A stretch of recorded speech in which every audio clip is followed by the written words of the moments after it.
Friends, welcome back to my channel. So ಎಲ್ಲರೂ ಹೇಗಿದ್ದೀರಾ? ನಾನು ಕೂಡ ಚೆನ್ನಾಗಿದ್ದೀನಿ. ಸೊ ಏನಪ್ಪ ಅಂದರೆ WHA ಕಂಪ್ಲೀಟ್ ಮಾಡಿಕೊಂಡೆ. ಹೇಗೆ ನಾನು 6.5 ಮಂತ್ಗೆ ನಾನು ಮಾನಿಟೇಷನ್ ಮಾಡಿಕೊಂಡೆ, ಯಾವ ರೀತಿ ಮಾಡಿದೆ, ಯಾವ್ಯಾವುದನ್ನು ಫಾಲೋ ಮಾಡಿದೆ ಅಂತ ಚಿಕ್ಕದಾಗಿ ನಿಮಗೆ ಹೇಳಬೇಕು ಅಂದ್ಕೊಂಡಿದ್ದೀನಿ. ಸೊ ಎಲ್ಲರಿಗೂ ಯೂಸ್ಫುಲ್ ಆಗುತ್ತೆ. ಸೊ ಈ ಟೆಕ್ನಿಕ್ಕು ನೀವು ಫಾಲೋ ಮಾಡ್ಕೊಂಡೋಗಿ, ನಿಮಗೂ ಕೂಡ ಬೇಗನೆ ಆದಷ್ಟು ಬೇಗ ಆಗುತ್ತೆ. ಆದಷ್ಟು ಬೇಗ ನಾವು ಮಾನಿಟೇಷನ್ ಮಾಡ್ಕೋಬೇಕು ಅಂದರೆ ಏನು ಮಾಡಬೇಕು, ಈ ಥರ ನಾನು 6 ಮಂತಲ್ಲಿ ನಾನು ಕಂಪ್ಲೀಟ್ ಮಾಡಿಕೊಂಡೆ. ಸೊ ಯಾವ ರೀತಿ ಫಾಲೋ ಮಾಡಿದೆ ಅಂದರೆ ಹೇಳ್ತೀನಿ. ಅದಕ್ಕಿಂತ ಮುಂಚೆ ನನ್ನ ಚಾನಲ್ನ ಸಬ್ಸ್ಕ್ರೈಬ್ ಮಾಡದೆ ನೋಡ್ತಾ ಇದ್ದರೆ ಪ್ಲೀಸ್ ಸಬ್ಸ್ಕ್ರೈಬ್ ಮಾಡ್ಕೊಳ್ಳಿ. ಹಾಗೆ ಒಂದು ಲೈಕ್ ಮಾಡಿ, ಶೇರ್ ಮಾಡಿ, ಕಮೆಂಟ್ ಮಾಡಿ. ಓಕೆ, ಬನ್ನಿ ಇವಾಗ ಹೇಳೋಣ. ಸೊ ಏನಂದರೆ, ನಾವು ಯಾವುದೇ ರೀತಿ ನೀವು ಒಂದು ವಿಡಿಯೋಗಳನ್ನ ಮಾಡಬೇಕು ಅಂದರೆ ನೀವು ಒಂದು ಯೂಟ್ಯೂಬ್ಗೆ ಅಂತ ಬಂದರೆ, ಸೊ ನಾನು ಯಾವುದ್ಯಾವುದೋ ಕಾರಣಗಳಿಂದ ನಾನು ಯೂಟ್ಯೂಬ್ಗೆ ಬಂದಿರ್ಬೋದು, ಅದನ್ನು ಇನ್ನೊಂದು ವೀಡಿಯೋದಲ್ಲಿ ತಿಳಿಸ್ತೀನಿ. ಸೊ ನಾನು ಇವಾಗ ಹೇಳ್ತಾ ಇರೋದು, ಸೊ ಮಾನಿಟೇಷನ್ ಹೇಗೆ ಮಾಡ್ಕೋಬೇಕು, ಹಾಗೆ ನಾವು ಯಾವ್ಯಾವ ರೀತಿ ನಾವು ಕಂಟೆಂಟ್ ಕೊಟ್ಟು ವೀಡಿಯೋಸ್ ಹಾಕಬೇಕು. ಸೊ ನಮಗೆ ಇವಾಗ ಮಾನಿಟೇಷನ್ ಆದಮೇಲೆ ನಮಗೆ ವ್ಯೂಸನ್ನು ಡೌನ್ ಮಾಡ್ತಾರೆ ಈ YT ಅವರೇ. ಸೊ ಆಮೇಲೆ ಮತ್ತೆ ಅವರೇ ರೈಸ್ ಮಾಡ್ತಾರೆ. ಸೊ ಅದಕ್ಕೆಲ್ಲ ಟೆನ್ಷನ್ ತೊಗೊಳಕ್ಕೆ ಹೋಗ್ಬೇಡಿ. ವ್ಯೂಸ್ ಡೌನ್ ಆಯಿತು ಅಂತ ನೀವು ಕುಗ್ಗೋದಕ್ಕೆ ಹೋಗಬೇಡಿ, ಇನ್ನಷ್ಟು ಪ್ರಯತ್ನ ಮಾಡ್ತಾಯಿರಿ. ಒಂದಲ್ಲ ಒಂದು ದಿನ ನಿಮಗೆ ಸಕ್ಸಸ್ ಅನ್ನೋದು ಸಿಗುತ್ತೆ. ಹಾಗೆ ನಾನು ಯಾವ ರೀತಿ ನಾನು ಫಾಲೋ ಮಾಡ್ತಿದ್ದೆ ಅಂತ ಹೇಳಿದ್ರೆ, ಮಾನಿಟೇಷನ್ ಆಗಬೇಕು ಅಂದರೆ ನಾವು ಒಂದು ಟಾಪ್ ಕಂಟೆಂಟ್ನ ನಾವು ಸ್ವಲ್ಪ ಸರ್ಚ್ ಮಾಡಬೇಕು.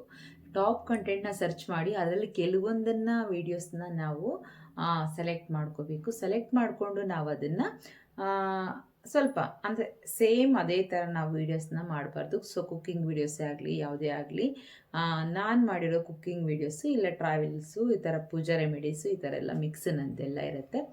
ಸೊ ಹಾಗೆ ನಾನು ಮೇನು ಕಂಟೆಂಟ್ನ ನಾನು ಸ್ವಲ್ಪ ಕವರ್ ಮಾಡ್ತೀನಿ. ಸೊ ಅದನ್ನು ನಾನು ಕೆಲವೊಂದು ವೀಡಿಯೋಗಳನ್ನ ಅಂದರೆ ಡೈಲಿ ನಾನು ಕಂಟಿನ್ಯೂಸ್ ಆಗಿ ಹಾಕೋದಕ್ಕೆ ಸ್ಟಾರ್ಟ್ ಮಾಡಬೇಕು. ಕಂಟಿನ್ಯೂಸ್ ಆಗಿ ನೀವು ಯಾವುದೇ ರೀತಿ ವೀಡಿಯೋಸ್ ಮಾಡಿ ಕಂಟಿನ್ಯೂಸ್ ಆಗಿ ಹಾಕಿ. ಸೊ ಯಾವಾಗಲೂ ಮಾರ್ನಿಂಗ್ 9 o'clockಗೆ ಈ ವೀಡಿಯೋಸ್ನ ಅಪ್ಲೋಡ್ ಮಾಡಿ, 9 o'clock ಆ ಥರ ಅಪ್ಲೋಡ್ ಹಾಕಿದ್ರೆ ಸೊ ನೈಟ್ ಎಲ್ಲ ಹೊಡುತ್ತೆ. ಡೇ ಆ್ಯಂಡ್ ನೈಟು ವಿಡಿಯೋ ಎಲ್ಲರಿಗೂ ರೀಚ್ ಆಗುತ್ತೆ. ಸೊ ಅದರಲ್ಲಿ ನಾವು ಫುಲ್ಲು ಡೇ ಮಾತ್ರ ಮಧ್ಯಾಹ್ನ ಅಥವಾ ನೈಟು ಈ ಥರ ಹಾಕಿದ್ರೆ ಅಷ್ಟೊಂದು ವೀಡಿಯೋಸು ಓಡೋದಿಲ್ಲ. ಸೊ ಅದೊಂದು ರೀಸನ್ನು. ಹಾಗೆ ನಾವು ಕೆಲವು ಜನ ನೋಡ್ಬೋದು, ನಿಮ್ಮ ವೀಡಿಯೋಸು ತುಂಬಾ ಓಡಿರಲ್ಲ, ಕೆಲವೊಂದು ಓಡಿರುತ್ತೆ ಅಂತಲೂ ಕೆಲವು ನೋಡ್ತಾರೆ. ಸೊ ನಮ್ಮದು ಎಷ್ಟು ರೀಚ್ ಆಗುತ್ತೋ ಅಷ್ಟು ಆಗಲಿ, ಪರವಾಗಿಲ್ಲ. ಬಟ್ ಏನಂದರೆ ಅದನ್ನು ಒಂದು ಫಾಲೋ ಅಂತ ಮಾಡಬೇಕು. ಡೈಲಿ ಒಂದು ಟೈಮಿಂಗ್ಸ್ ಫಾಲೋ ಮಾಡಬೇಕು. ಹಾಗೆ ಡೈಲಿ ಒಂದು ಕಂಟೆಂಟ್ ಕೊಟ್ಟು ಒಂದು ವೀಡಿಯೋಸ್ನ ಕರೆಕ್ಟಾಗಿ ನಾವು ಇದು ಮಾಡಬೇಕು. ಸೊ ಬೇರೆಯವರು ವೀಡಿಯೋ ತೊಗೊಂಡು ಹಾಕೋದ್ರಿಂದ ಈ ಥರ ಎಲ್ಲ ನಾವು ಅದರಲ್ಲಿ ಅಷ್ಟೊಂದು ನಮಗೆ ಇದು ಬರಲ್ಲ. ಸೊ ನಾವೇ ಓನಾಗಿ ನೀವೇ ಮಾತಾಡಿ, ನೀವೇ ಕುಕ್ಕಿಂಗ್ ಮಾಡಿ, ನೀವೇ ಹಾಕಿ, ಆವಾಗ ತುಂಬ ಚೆನ್ನಾಗಿ ಬರ್ತವೆ. ಅದು ಮುಂದೆ ಕೂಡ ನಿಮಗೆ ಮಾನಿಟೇಷನ್ ಟೈಮಲ್ಲಿ ಕೂಡ ಯಾವುದೇ ರೀತಿ ಪ್ರಾಬ್ಲಮ್ ಆಗಲ್ಲ. ಸೊ ಅದೊಂದು ಮಾರ್ನಿಂಗಲ್ಲಿ ನಾನು ಡ್ಯೂಟಿಗೆ ಹೋಗೋ ಮುಂಚೆ ನಾನು ಅಪ್ಲೋಡಿಗೆ ಹಾಕಿ ಹೋಗ್ತಾಯಿದ್ದೆ. ಸೊ ಆಮೇಲೆ ನಾನು ಮತ್ತೆ ಡೈಲಿ ಎವ್ರಿ ಡೇಗೆ 1 ಡೇಗೆ ಮುಂಚೆನೇ ನಾನು ವೀಡಿಯೋ ಮಾಡಿ ಇಟ್ಕೊಬಿಡ್ತೀನಿ. ಸೊ 1 ಡೇ ಮುಂಚೆ, 2 ಡೇಸ್ ಮುಂಚೆ 2 ವೀಡಿಯೋ, 1 ವೀಡಿಯೋ ಯಾವುದಾದ್ರೂ ಇದ್ದರೆ ಮಾಡಿ ಇಟ್ಕೊಂಡ್ಬಿಡ್ತೀನಿ. ಆಮೇಲೆ ಸ್ಟಾರ್ಟ್ ಮಾಡ್ತೀನಿ. ಇವತ್ತಿಗಿದು, ನಾಳೆಗಿದು ಆ ಥರ ಹಾಕ್ಕೊಂಡು ಹೋಗ್ತೀನಿ. ಫ್ರೀ ಇದ್ದಾಗ ಮಾಡ್ಕೊಂಬಿಡ್ತೀನಿ. ಇಲ್ಲಾಂದರೆ ಫ್ರೀ ಇಲ್ಲ ಅಂದ್ರೂ, ಕೆಲವು ಟೈಮ್ ವೀಡಿಯೋಸ್ ಇಲ್ಲ ಅಂದ್ರೂ, ಟೈಮ್ ಇಲ್ಲ ಅಂದರೂ ಕೂಡ ಯಾವುದಾದ್ರೂ ಒಂದು ಮಾಡ್ತೀನಿ. ಸೊ ಜಾಸ್ತಿ ಜನಕ್ಕೆ ರೀಚ್ ಆಗೋ ರೀತಿ ವೀಡಿಯೋಸ್ನ ನಾವು ಸೆಲೆಕ್ಟ್ ಮಾಡಿಕೊಂಡು ಸ್ವಲ್ಪ ಹಾಕಬೇಕು. ಎವ್ರಿ ವೀಡಿಯೋಸು ನೀವು ಹಾಕಿದ ಪ್ರತಿಯೊಂದು ವೀಡಿಯೋಸು ಎಲ್ಲರಿಗೂ ಇಷ್ಟ ಆಗಲ್ಲ, ಹಾಗೆ ಎಲ್ಲರಿಗೂ ಇಷ್ಟ ಆಗದೇನೂ ಇರಲ್ಲ. ಸೊ ನೀವು ಪ್ರತಿ ಒಂದು ದಿನವೂ ಒಂದು ಕಂಟೆಂಟ್ ಕೊಟ್ಟು ಒಂದು ವೀಡಿಯೋಸ್ ಹಾಕ್ತಾ ಹೋಗಿ, ಒಂದಲ್ಲ ಒಂದು ದಿನ ಒಂದು ವೀಡಿಯೋನಾದರೂ ನಿಮಗೆ ರೀಚ್ ಮಾಡಿಸ್ತಾರೆ. YT ಅವರು ನಿಮಗೆ ಯಾವುದಾದ್ರೂ ಒಂದು ವೀಡಿಯೋನ ಕ್ಲಿಕ್ ಮಾಡಿಸ್ತಾರೆ. ಸೊ ನಂದು ಅದೇ ರೀತಿ 2 ವೀಡಿಯೋಸು ನನಗೆ ವೈರಲ್ ಆಗಿದ್ದು. ಸೊ 2 ವೀಡಿಯೋಸ್ ನಾನು ಕಂಟಿನ್ಯೂಸ್ ಆಗಿ ಹಾಕ್ಕೊಂಡು ಬರೋದ್ರಿಂದ 2 ವೀಡಿಯೋ ಅದರಲ್ಲಿ ವೈರಲ್ ಆಯಿತು. ಆ 2 ವೀಡಿಯೋ ವೈರಲ್ ಆಯಿತು. ಹಾಗೆ ನಾನು ಲೈವ್ ಮಾಡ್ತಿದ್ದು. ನಾನು ಮಾಡಿದ್ದು ಮೊದಲನೇದು ಒಂದು ತಪ್ಪು ಏನಂದರೆ, ನಾನು ಲೈವ್ ಮಾಡುವಾಗ ಬ್ಯಾಡ್ ಕಾಮೆಂಟ್ಸ್ ಬರ್ತಿದ್ದೆ. ಸೊ ಯಾರೇ ಒಬ್ಬರು ಲೈವ್ ಮಾಡಲಿ, ಬ್ಯಾಡ್ ಕಾಮೆಂಟ್ಸ್ ಬಂತು ಅಂತ ಹೇಳಿ ಅದನ್ನು ಹೈಡ್ ಮಾಡೋಕ್ಕೆ ಹೋಗಬೇಡಿ.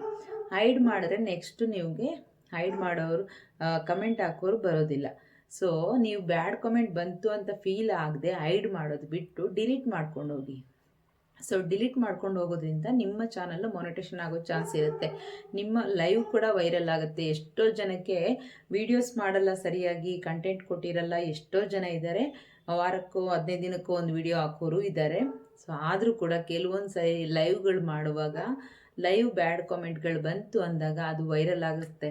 ತುಂಬ ಬ್ಯಾಡ್ ಕಮೆಂಟ್ ಬರ್ತಾ ಇದೆ ಅಂದರೆ ಜನಗಳ ಆಸಕ್ತಿಯಿಂದ ನೋಡ್ತಾರೆ. ಸೊ ಹಾಗಾಗಿ ಲೈವ್ಗಳು ವೈರಲ್ ಆಗುತ್ತೆ. ನಾನು ಅರ್ಲಿಯಲ್ಲೇ ನಾನು ಚಾನಲ್ ಸ್ಟಾರ್ಟ್ ಮಾಡಿ 1-2 ಮಂತ್ಸಲ್ಲಿ ನಾನು ಲೈವ್ ಸ್ಟಾರ್ಟ್ ಮಾಡಿದಾಗ ಬ್ಯಾಡ್ ಕಾಮೆಂಟ್ಸ್ ಬರೋದು. ಸೊ ನಮ್ಮ ಲೈವಲ್ಲಿ ಬರೋರು ಕೆಲವೊಬ್ಬರು ಹೈಡ್ ಮಾಡಿ ಅವ್ರನ್ನ ಅಂತ ಎಲ್ಲ ಹೇಳೋರು. ನಾನು ಹೊಸ್ದಾಗಿ ಸ್ಟಾರ್ಟ್ ಮಾಡಿರೋದ್ರಿಂದ ನಾನು ಹೈಡ್ ಮಾಡಿಬಿಡ್ತಿದ್ದೆ. ಸೊ ಬೇಡ, ಈ ಬ್ಯಾಡ್ ಕಮೆಂಟ್ಸ್ ಎಲ್ಲ ಬರ್ತಾ ಇದೆ ಅಲ್ಲ ಅಂತ ಹೇಳಿ ಹೈಡ್ ಮಾಡಿಬಿಡ್ತಿದ್ದೆ. ಸೊ ಅದೇ ನಾನು ಮಾಡಿದ ಮಿಸ್ಟೇಕು. ಸೊ ಯಾರನ್ನೇ ಆಗಲಿ ನಮ್ಮನ್ನು ಸ್ವಲ್ಪ ಜನಕ್ಕೆ ರೀಚ್ ಆಗ್ತಾ ಇದೆ, ನಾವು ರೀಚ್ ಆಗ್ತಾ ಇದ್ದೀವಿ ಅಂದಾಗ ನಮಗೆ YT ಅವರು ಮೂವ್ ಮಾಡ್ತಾರೆ. ಸೊ ತುಂಬ ಜನಕ್ಕೆ ಹೋಗೋಕ್ಕೆ ಅವಕಾಶ ಕೊಟ್ಟಿರ್ತಾರೆ. ಆ ಟೈಮಲ್ಲಿ ನಮ್ಮ ವೀಡಿಯೋಸ್ ಆಗಲಿ ನಮ್ಮ ಲೈವ್ ಆಗಲಿ ತುಂಬ ಜನಕ್ಕೆ ರೀಚ್ ಆಗ್ತಾ ಇರುತ್ತೆ. ಆ ಟೈಮಲ್ಲಿ ನಾವು ಅದೇ ಥರ ಜನಗಳನ್ನ ನಾವು ಹೈಡ್ ಮಾಡ್ಕೊಂಡು ಹೋದರೆ ನಮ್ಮ ಲೈವು ತುಂಬ ಜನಕ್ಕೆ ರೀಚ್ ಆಗಲ್ಲ. ಸೊ ರೆಗ್ಯುಲರಾಗಿ ಯಾರು ಬರ್ತಾರೋ ಅವ್ರು ಬರ್ತಾರೆ ಹೋಗ್ತಾರೆ, ಯಾರೋ ಅವರು ಇವರು ಸ್ವಲ್ಪ ಜನ ಬರ್ತಾರೆ ಹೋಗ್ತಾರೆ. ಸೊ ವೈರಲ್ ಆಗಬೇಕು ಅಂದರೆ ನಿಮ್ಮ ವೀಡಿಯೋಸ್ಗಳಿಗೆ, ನಿಮ್ಮ ಲೈವ್ಗಳಿಗೆ ಬ್ಯಾಡ್ ಕಾಮೆಂಟ್ಸ್ ಬರುವಾಗ ಅದು ವೈರಲ್ ಆಗ್ತಾ ಇದೆ ಅಂತ ಅರ್ಥ. ಸೊ YT ಅವರು ಆ ರೀತಿ ಎಲ್ಲರಿಗೂ ರೀಚ್ ಆಗೋದಕ್ಕೆ ಬಿಟ್ಟಾಗ ನಮಗೆ ಲೈವ್ ವೈರಲ್ ಆಗ್ತಾ ಇರುತ್ತೆ. ಸೊ ಅದನ್ನು ನೀವು ಹೈಡ್ ಮಾಡ್ಕೊಂಡು ಹೋಗಬೇಡಿ. ಯಾವುದೇ ಕಾರಣಕ್ಕೂ ಲೈವ್ ಮಾಡುವಾಗ ಹೈಡ್ ಮಾಡೋಕ್ಕೆ ಹೋಗಬೇಡಿ. ನಿಮಗೆ ಲೈವಲ್ಲೇ ಮಾನಿಟೇಷನ್ ಆಗುತ್ತೆ.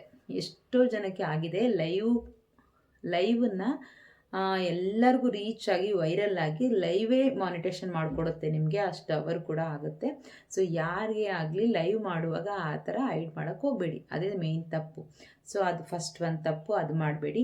ಯಾವ್ಯಾವ ಟೈಮಲ್ಲೋ ಗೊತ್ತಿಲ್ಲದೆ ಯಾವ ಟೈಮಿಗೆ ಬೇಕು ಆ ಟೈಮಿಗೆ ವಿಡಿಯೋ ಅಪ್ಲೋಡ್ ಮಾಡಿ ಹಾಕಬೇಡಿ. ಅದು ಎರಡನೇದು. ಸೊ ಅದಕ್ಕಂತ ಒಂದು ಟೈಮ್ ಇಟ್ಕೊಳ್ಳಿ. ಶಾರ್ಟ್ಸ್ ವೀಡಿಯೋಸು ಮಾರ್ನಿಂಗ್ ಹಾಕಿ ಇಲ್ಲ ನೈಟ್ ಹಾಕಿ. ಮಾಮೂಲಿ ಕುಕ್ಕಿಂಗ್ ವೀಡಿಯೋಸು, ನೀವು ಯಾವುದಾದ್ರೂ ಕಂಟೆಂಟ್ ವೀಡಿಯೋಸ್ ಯಾವುದನ್ನಾದ್ರೂ ಮಾಡಿ ಅದನ್ನು 9 o'clockಗೆ ಆ ಥರ ಹಾಕಿ. ತುಂಬ ಚೆನ್ನಾಗಿ ಓಡುತ್ತೆ ವೀಡಿಯೋಸು. ಸೊ ನಮಗೆ ಇವಾಗ ಮಾನಿಟೇಷನ್ ಆಗಿರೋ ಕಾರಣ ನಮಗೆ ವ್ಯೂಸು ಡೌನ್ ಮಾಡ್ತಾರೆ, YT ಅವರೇ ಡೌನ್ ಮಾಡ್ತಾರೆ, ಮತ್ತೆ ಸ್ವಲ್ಪ ದಿನಕ್ಕೆ ಮತ್ತೆ ಇನ್ಕ್ರೀಸ್ ಮಾಡ್ತಾರೆ. ಸೊ ಇದನ್ನು ಎಲ್ಲರೂ ತಿಳ್ಕೊಂಡು ನೀವು ಇದನ್ನೇ ಫಾಲೋ ಮಾಡ್ಕೊಂಡು ಹೋದರೆ ಖಂಡಿತವಾಗ್ಲೂ ನಿಮಗೆ ಆದಷ್ಟು ಬೇಗ 6 ಮಂತ್ಗಿಂತ ಒಳಗೇ ನೀವು ಮಾನಿಟೇಷನ್ ಮಾಡ್ಕೋತೀರ. ಸೊ ನಾನು ಅದೇ ರೀತಿ ಬ್ಯಾಡ್ ಕಾಮೆಂಟ್ಸ್ ಬರ್ತು ಅಂತ ಹೈಡ್ ಮಾಡೋದಿಲ್ಲ ಅಂದಿದ್ರೆ ನಂದು 3 ಮಂತ್ಸ್ಗೆ 4 ಮಂತ್ಸ್ಗೆ ಮಾನಿಟೇಷನ್ ಆಗೋಗ್ಬಿಟ್ಟಿರೋದು.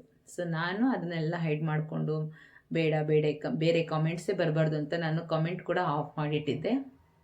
ಸೊ ಹಾಗಾಗಿ ಆದರೂ ನಾನು ಕುಕ್ಕಿಂಗ್ ವೀಡಿಯೋಸ್ಗಳಲ್ಲಿ ನಾನು 6 ಮಂತ್ಗೆ ಕಂಪ್ಲೀಟ್ ಮಾಡಿಕೊಂಡೆ. ಎಲ್ಲರೂ ತುಂಬ ಜನ ಕೇಳೋರು, ಯಾಕೆ ನಿಮ್ಗೆ ಇಷ್ಟು ಬೇಗ ಆಯಿತು, ನಮ್ಮದು 1 ವರ್ಷ 2 ವರ್ಷ ಆದರೂ ನಮ್ಗೆ ಮಾನಿಟೇಷನ್ ಆಗಿಲ್ಲ, ಏನು ಮಾಡಿದ್ರಿ, ಏನು ಟಿಪ್ಸು ಯೂಸ್ ಮಾಡಿದೆ ಅಂತ ತುಂಬ ಜನ ಕೇಳೋರು. ಬಟ್ ನಾನೆಲ್ಲ ಹೇಳ್ತಿದ್ದೆ. ಅವರು ಕೆಲವು ಜನಕ್ಕೆ ಸಜೆಷನ್ ಕೂಡ ಕೊಟ್ಟಿದ್ದೀನಿ. ಕೆಲವೊಂದು ಜನ ನೀವೇ ನನಗೆ ರೋಲ್ ಮಾಡಲ್ವೋ, ನೀವು ಡ್ಯೂಟಿಗೆ ಹೋಗಿ ನೀವು ಸ್ಕೂಲ್ ಮಕ್ಕಳನ್ನ ಬಿಟ್ಟೋದು, ಕರ್ಕೊಂಬರೋದು, ಟ್ಯೂಷನ್ ಕರ್ಕೊಂಡೋಗೋದು, ಅದರಲ್ಲೂ ನೀವು ಡ್ಯೂಟಿಗೆ ಹೋಗಿ ಮನೇಲಿ ಮತ್ತೆ ವಿಡಿಯೋ ಡೈಲಿ ಮಾಡಿ ನೀವು ಡೈಲಿ ಹೆಂಗೆ ಅಪ್ಲೋಡ್ ಮಾಡ್ತೀರಾ ಅಂತ ತುಂಬ ಜನ ಕೇಳಿದವರು ಉಂಟು. ಸೊ ಅವ್ರಿಗೆಲ್ಲ ನಾನು ಹೇಳೋದಂದರೆ, ಡೈಲಿ ನೀವು ಏನಾದರೂ ಆಗಲಿ ಸುಮ್ಮನೆ ಬೇಕಾಬಿಟ್ಟು ವೀಡಿಯೋಸ್ ಮಾಡಿ ಯಾವಾಗಲೂ ಒಂದು ದಿನ ಮಾಡಿ ಯಾವುದೋ ಒಂದು ದಿನ ಹಾಕೋದಲ್ಲ. ಡೈಲಿ ಕಂಟೆಂಟ್ ಕೊಡಿ. ಡೈಲಿ ಒಂದು ವೀಡಿಯೋಸ್ ಯಾವುದಾದ್ರೂ ಆಗಲಿ ಪರವಾಗಿಲ್ಲ. ಡೈಲಿ ನಿಮ್ಮನ್ನು ಜನಗಳು ನೋಡ್ತಾ ಇರ್ತಾರೆ. ಆವಾಗ ನಿಮ್ಮ ವೀಡಿಯೋಸು ತುಂಬ ಜನಕ್ಕೆ ರೀಚ್ ಆಗ್ತಾ ಹೋಗುತ್ತೆ. ಸೊ ಗೊತ್ತಾಯ್ತಲ್ಲ. ಸೊ ನಾವು ಯಾವಾಗಲೂ ಒಂದು ವಾರಕ್ಕೆ ಒಂದು ವೀಡಿಯೋ ಹಾಕಿದ್ರೆ ನಮ್ಮ ವೀಡಿಯೋ ಎಲ್ಲೋ ಇರುತ್ತೆ, ಬ್ಯಾಕ್ ಹೋಗ್ಬಿಡುತ್ತೆ. ಸೊ ನಾವು ಡೈಲಿ ಹಾಕೋ ವಿಡಿಯೋ ಜನಗಳಿಗೆ ರೀಚ್ ಆಗ್ತಾ ನಮ್ಮ ವಿಡಿಯೋ ಮುಂದೆ ಬರುತ್ತೆ. ಸೊ ಈಗ ತುಂಬ ಹಿಂದೆ 3-4 ವರ್ಷದಲ್ಲಿ ಮಾಡಿರೋರು ವೀಡಿಯೋಸು ಎಲ್ಲರಿಗೂ ಸಿಗುತ್ತೆ, ಅದು ಓಕೆ. ಸೊ ನಮ್ಮ ವಿಡಿಯೋನು ಅಟ್ಲೀಸ್ಟ್ 200-300 ಜನಕ್ಕಾದ್ರೂ ರೀಚ್ ಆಗುತ್ತಾ, ಹೋಗ್ತಾ ಇರುತ್ತೆ. ಹಂಗೆ ಒಂದೊಂದ್ಸರಿ 2K 3K 4K ಹಿಂಗೂ ಹೋಗುತ್ತೆ. ಒಂದೊಂದ್ಸರಿ 26K 7K ಆ ಥರ ನಮ್ಗೆ ಎಷ್ಟು ಬೇಕೋ ಅಷ್ಟು ಹೋಗ್ತಾ ಇರುತ್ತೆ. ಬಟ್ ಪ್ರತಿದಿನ ಪ್ರಯತ್ನ ಅನ್ನೋದು ನಿಲ್ಲಿಸಬಾರ್ದು. ಪ್ರಯತ್ನ ಮಾಡ್ತಾ ಇರಿ, ಖಂಡಿತವಾಗ್ಲೂ ಒಂದಲ್ಲ ದಿನ ಸಕ್ಸಸ್ ಕಾಣಿಸ್ತೀರ. ಸೊ ಇವೇ 3 ತಪ್ಪು ಮಾಡಬೇಡಿ. ಕರೆಕ್ಟ್ ಟೈಮ್ಗೆ ಅಪ್ಲೋಡು ವೀಡಿಯೋಸ್ ಹಾಕಬೇಕು, ಡೈಲಿ ಹಾಕಬೇಕು. ಹಾಗೆ ಲೈವಲ್ಲಿ ಬ್ಯಾಡ್ ಕಾಮೆಂಟ್ ಬಂತು ಅಂದ್ರೂ ಯಾರೂ ಅದನ್ನು ಇಗ್ನೋರ್ ಮಾಡ್ಕೊಂಡು ನಾವು ಅದನ್ನು ಬ್ಲ್ಯಾಕ್ ಲಿಸ್ಟ್ಗೆ ಹಾಕಬೇಡಿ. ಸೊ ಹೈಡ್ ಮಾಡ್ಕೊಂಡು ಹೋಗಬೇಡಿ, ಅದನ್ನು ಡಿಲೀಟ್ ಮಾಡ್ಕೊಂಡು ಹೋಗಿ. ತುಂಬ ಜನ ಕೇಳಿದ್ದೀನಿ, ಇದನ್ನೇ ನಾನು ಹೇಳ್ತಾ ಇರ್ತೀನಿ. ಸೊ ಹಾಗೆ ನಾವು ವೀಡಿಯೋಸ್ ಕೂಡ ಅಷ್ಟೇ ಡೈಲಿ ಹಾಕ್ಕೊಂಡೋಗಿ ಒಳ್ಳೊಳ್ಳೆ ಕಂಟೆಂಟ್ ಕೊಡಿ. ಎಲ್ಲರೂ ನ್ಯಾಚುರಲಾಗಿ ಮಾಡೋದನ್ನು ಮಾಡಬೇಡಿ. ಸೊ ಸ್ವಲ್ಪ ಡಿಫ್ರೆಂಟಾಗಿ, ಸ್ವಲ್ಪ ಕ್ರಿಯೇಟಿವ್ ಆಗಿ, ಸ್ವಲ್ಪ ಬೇರೆ ಏನಾದರೂ ಮಾಡಿ. ಇಷ್ಟ ಆಗುತ್ತೆ ಜನ. ಸ್ವಲ್ಪ ದಿನ ನಿಮಗೆ ವ್ಯೂಸ್ ಡೌನ್ ಆಯಿತು, ಅಯ್ಯೋ ಬೇಡ ವೀಡಿಯೋಸ್ ಮಾಡೋದು ಬೇಡ ಅಂತಲೂ ತುಂಬ ಜನಕ್ಕೆ ಅನಿಸುತ್ತೆ, ಈವನ್ ನನಗೂ ಕೂಡ ಅನಿಸಿದೆ. ಸೊ ಡೌನ್ ಆಗಿದ ತಕ್ಷಣ ನೀವು ಡೌನ್ ಆಗಬಾರ್ದು. ಸೊ ಪ್ರಯತ್ನ ಮಾಡೋಣ ಅಂತ ಮಾಡಿ ಖಂಡಿತವಾಗ್ಲೂ ಸಕ್ಸಸ್ ಇರುತ್ತೆ. ಸೊ ಹಾಗಾಗಿ ನಂದು 6 ಮಂತ್ಗೆ ಮಾನಿಟೇಷನ್ ಆಯಿತು. ಹಾಗೆ ಗೂಗಲ್ ಪಿನ್ನು ಇನ್ನೇನು ಬರುತ್ತೆ, ಬಂದಮೇಲೆ ಕೂಡ ನಿಮಗೆ ವೀಡಿಯೋ ಮಾಡ್ತೀನಿ. ಅದರಲ್ಲೂ ಗೂಗಲ್ ಪಿನ್ಗೂ ನಾನು ಕೆಲವೊಂದನ್ನು ಮಿಸ್ಟೇಕ್ ಮಾಡಿದ್ದೀನಿ, ಅದನ್ನು ಕೂಡ ನಿಮಗೆ ನೆಕ್ಸ್ಟ್ ವೀಡಿಯೋದಲ್ಲಿ ಶೇರ್ ಮಾಡ್ತೀನಿ, ಯಾವ ಥರ ಏನೇನು ಮಾಡಬೇಕು ಅಂತ ಕೂಡ. ಸೊ ಈ ವಿಡಿಯೋ ನಿಮಗೆಲ್ಲರಿಗೂ ಇಷ್ಟ ಆಗಿದೆ ಅಂದ್ಕೊತೀನಿ. Thank you. ಮತ್ತೆ ಸಿಗೋಣ ನೆಕ್ಸ್ಟ್ ವಿಡಿಯೋದಲ್ಲಿ.